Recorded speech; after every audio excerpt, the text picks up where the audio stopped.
Meus irmãos e minhas irmãs, nós estamos aqui no Centro Histórico, na Igreja do Carmo, celebrando esta missa de meio-dia, votiva de São Pio de Pietrelcina, na intenção de cura e libertação, mas também preciso registrar que hoje a Igreja celebra Santo Estevão, diácono e mártir.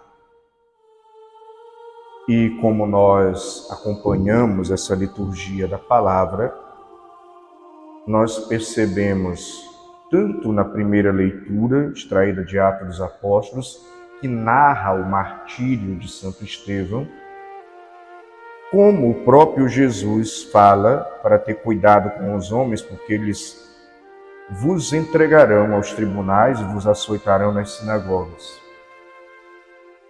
Então, esse aqui já é um contexto em que, já de início, a Igreja fundada por nosso Senhor Jesus Cristo,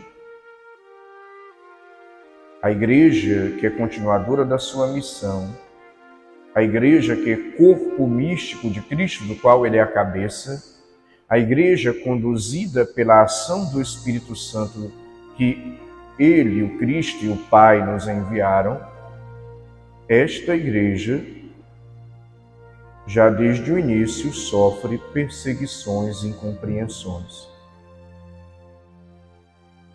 E até hoje, essas perseguições mudaram. Algumas não são tão violentas, nem tão agressivas, exceto em algumas regiões do mundo, mas elas ainda existem. Existe ainda aquilo que nós podemos chamar de uma cristofobia, né? Um medo de Cristo e uma negação de Cristo.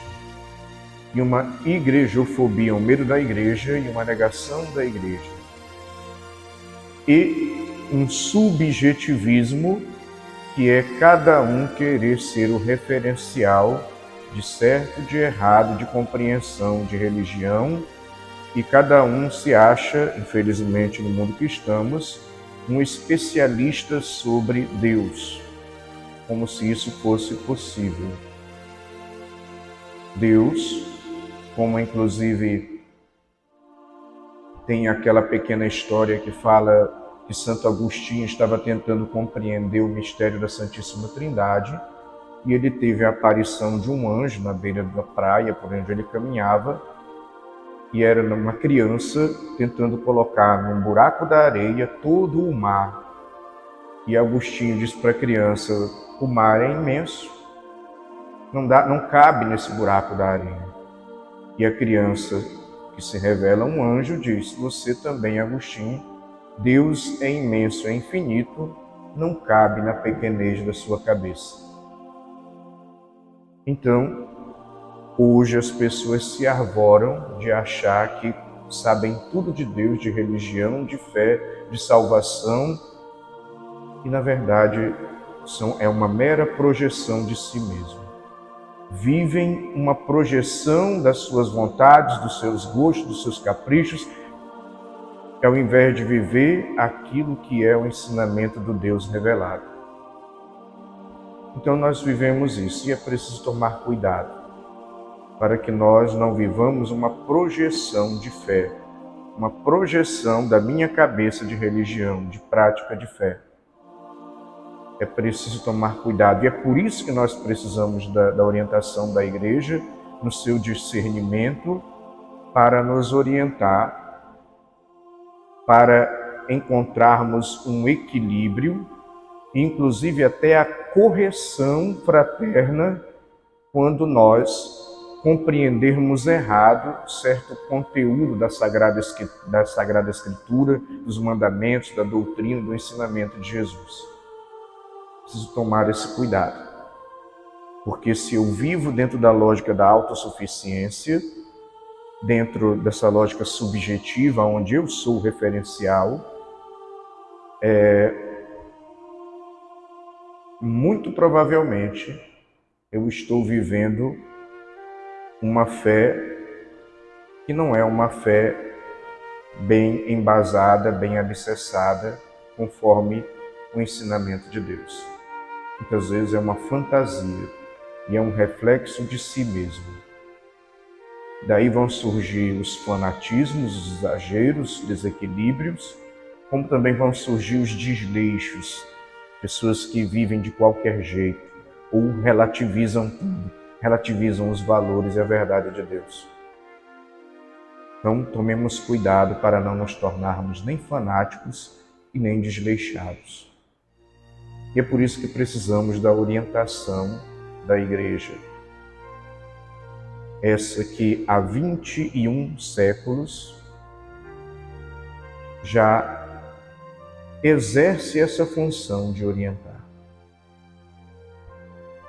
Mas eu ainda gostaria de meditar com vocês dentro desse contexto aqui da perseguição que foi prevista por Jesus, que está traduzida hoje em todas essas atitudes de negar o Cristo, de negar a Igreja, essa atitude de querer ser o referencial das coisas, é uma maneira também de perseguir a Igreja. Existe a perseguição mais concreta, nós vamos encontrar ainda nos dias de hoje, ali pelo Oriente Médio, na Ásia, cristãos que são perseguidos mesmo, inclusive com atitudes violentas. Porém, nós vemos aqui nessa perseguição, tanto na primeira leitura como no Evangelho, um desequilíbrio da fé por parte das pessoas que perseguem. Porque veja bem, quem perseguiu Estevão e apedrejou Estevão eram considerados homens de fé dentro da fé judaica. Eram praticantes da fé judaica. Inclusive aqueles que Jesus está prevenindo, cuidado com os homens, porque eles vos entregarão aos tribunais, vos açoitarão nas sinagogas. Então, se eles vão açoitar nas sinagogas, é porque eram pessoas que frequentavam a sinagoga. Então, não eram ateus, nem à toa, nem pessoas que não tivessem fé. Tinham fé, mas uma fé mal compreendida, uma fé distorcida, uma fé desequilibrada, uma fé onde eles, os seus interesses, gostos e caprichos estavam na frente, o tal do subjetivismo, a autorreferencialidade, o querer ser como Deus, o pecado dos nossos primeiros pais, Adão e Eva, simbolizados em Adão e Eva, que simbolizam toda a humanidade. E ainda hoje nós encontramos pessoas que são capazes de, em nome da religião, perseguir, julgar, condenar, falar mal, usar de moralismo para criticar e diminuir o outro. Então, uma religião que se presta a isso, ou seja, uma religião não, pessoas dentro de uma religião que se prestam a viver essa lógica do ódio, da raiva, não entenderam nada do que estão vivendo na fé. Porque a minha fé precisa me ajudar a amadurecer. E esse amadurecimento precisa me ajudar a ter mais paciência, a perdoar, a pedir perdão, a praticar o bem, a me esforçar para ser justo, a me esforçar para ser uma pessoa bondosa, a me esforçar para ter misericórdia, compaixão, para acolher, para dialogar, para servir. A fé precisa me levar a isso. Então você vê que na época de Jesus e aqui de Santo Estevão, no início da igreja, a fé estava totalmente distorcida no coração daquele pessoal, porque eles apedrejavam em nome da fé, açoitavam em nome da fé. Tomemos cuidado também para nós não apedrejarmos as pessoas com as nossas palavras, com o nosso julgamento, com o nosso moralismo, com os nossos irmãos e irmãs no dia a dia. É preciso tomar cuidado para que a religião me amadureça e não me adoeça. Para que a religião me ajude a amar e não a odiar. É claro que na vivência comunitária, na vivência de igreja, nós não somos perfeitos. Nós fazemos parte de uma humanidade que foi afetada pelo pecado, e porque é afetada pelo pecado é fraca, e porque é fraca erra. Então existem conflitos entre nós, participando da mesma igreja, do mesmo grupo, do mesmo movimento. Enfim, existem. É normal que haja conflitos, nós não somos perfeitos. Que haja diferença de opinião, que haja diferença de gosto, de comportamento, de personalidade. É normal que aqui e acolá a gente acabe tendo um desentendimento, ou sendo grosseiro a uma coisa ou outra. Isso são os conflitos do dia a dia. O fato de você ter fé não vai impedir de você ficar com raiva, se chatear, perder a paciência, estourar, explodir com alguém. Isso é normal, é da nossa humanidade. Impossível ser certinho o tempo inteiro, ser a paciência em pessoa, ser aquela pessoa que não sente nada. Não, né? Então, esses conflitos são normais. E por isso eu não estou falando disso quando eu falo de uma fé e de uma religião que me leva a odiar. Conflitos sempre teremos. E porque eu sou católico, e porque eu ouço o Evangelho e medito, e porque eu tenho uma vida de oração, e porque eu tenho contato com o conteúdo da fé, eu vou aprendendo a resolver os conflitos, perdoando, pedindo perdão, conversando, tendo paciência, sendo tolerante, me esforçando para promover a paz. Então, é nesse sentido que nós precisamos vivenciar a nossa fé. Por quê? Porque você vai encontrar pessoas por aí que reza 1000 Ave-Marias, mas é um cavalo batizado com todo mundo. E ainda estou ofendendo os cavalos. Faz a Quaresma de São Miguel Arcanjo, que é uma tradição franciscana que eu defendo. Nós fazemos aqui na Igreja do Carmo.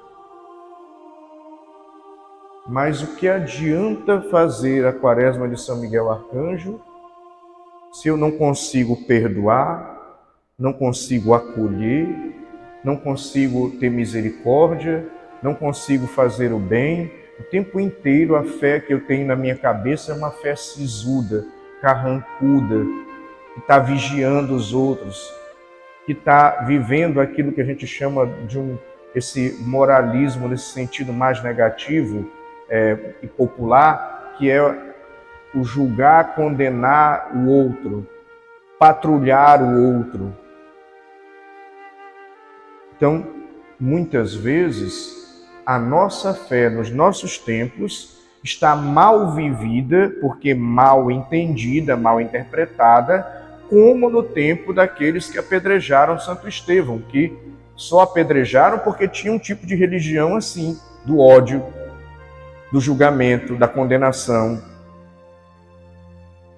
E aqueles que perseguiram a igreja ali no iniciozinho dela, e ainda hoje perseguem, também muitas vezes seguem uma lógica que não é a lógica de Jesus Cristo. É um equívoco.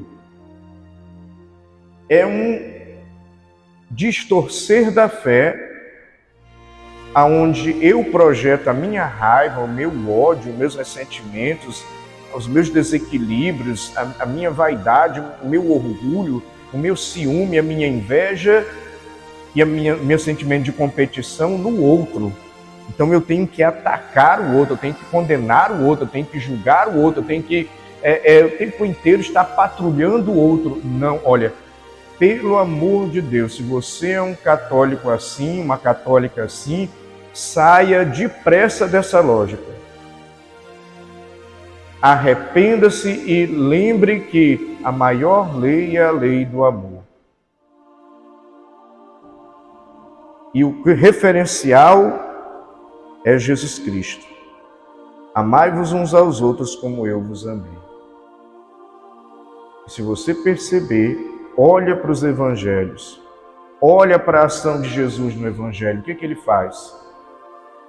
Ele serve, ele se doa, ele cura, ele liberta, ele é misericordioso, ele tem compaixão, ele acolhe, ele escuta, ele tem paciência. Então, é preciso que nós compreendamos que a fé precisa nos ajudar a amadurecer e a trabalhar em nós tudo aquilo que nos faz odiar, nos faz julgar, nos faz condenar, nos faz ser intolerantes, nos faz alimentar raiva, mágoa e ódio. Uma fé bem vivida tem que nos ajudar nesse amadurecimento. Senão, do contrário, nós estamos agindo como os perseguidores da igreja.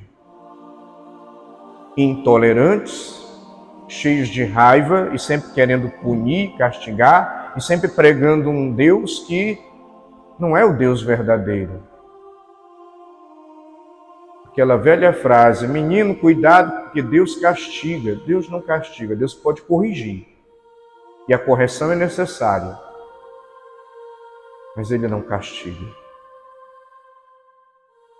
Então é necessário que nós tenhamos esse cuidado de viver a nossa fé a partir do que é a vontade de Deus e não o que é uma projeção do que eu acho, do que eu penso, do que eu sinto, dos meus gostos, dos meus caprichos, das minhas vontades. E depois, se você não concorda, Frei, eu não concordo com essa doutrina. Ótimo! Porta da rua, serventia da casa. Saia, vá viver a sua vida, seja feliz. Assuma a responsabilidade das escolhas que você fez, porque um dia eu e você vamos ser julgados por Deus. Mas se você não concorda, não fica fazendo confusão dentro da igreja, da comunidade, do grupo, do movimento. Vai viver o que você acha que é correto. Vai fazer as coisas que você acredita, mas não fica dentro da igreja brigando com os outros, falando mal dos outros, fofocando, criticando, criando confusão, julgando, condenando, odiando e muitas vezes até afastando as pessoas de Deus por causa do seu comportamento, que acaba sendo um contra-testemunho. Deus nos fez livres. Você tem a liberdade de viver a vida que você quiser. Deus não está aí impondo nada para ninguém. Ele propõe. Ele te apresenta o caminho dele. Ele diz que esse caminho é um caminho de restauração, de pura libertação e de eterna felicidade. E ele até fala que o outro caminho é de pura infelicidade e frustração. Mas é você quem escolhe. Então, seja livre. Frei, eu não concordo. Tudo bem. Vá viver a sua vida, mas assuma a responsabilidade das escolhas que você fez. Se você deseja romper, rompa sabendo, depois tudo isso será contado diante de Deus. Não porque Ele está nos vigiando, mas porque quando nós usamos a nossa liberdade, toda liberdade usada pede uma responsabilização das escolhas que nós fazemos. Então sejamos livres e nessa liberdade dos filhos de Deus aprendamos que religião, fé e Jesus Cristo não são para odiar. Tem que me levar a amar. Tem que levar, como diria o Frei Rogério, que confessou muito tempo aqui nessa Igreja do Carmo, muito conhecido aqui, um grande confessor aqui dentro de São Luís, religião tem que me ajudar a trabalhar o bichinho bruto que tem aqui dentro de mim, para que eu seja menos bruto e ame mais. Louvado seja nosso Senhor Jesus Cristo.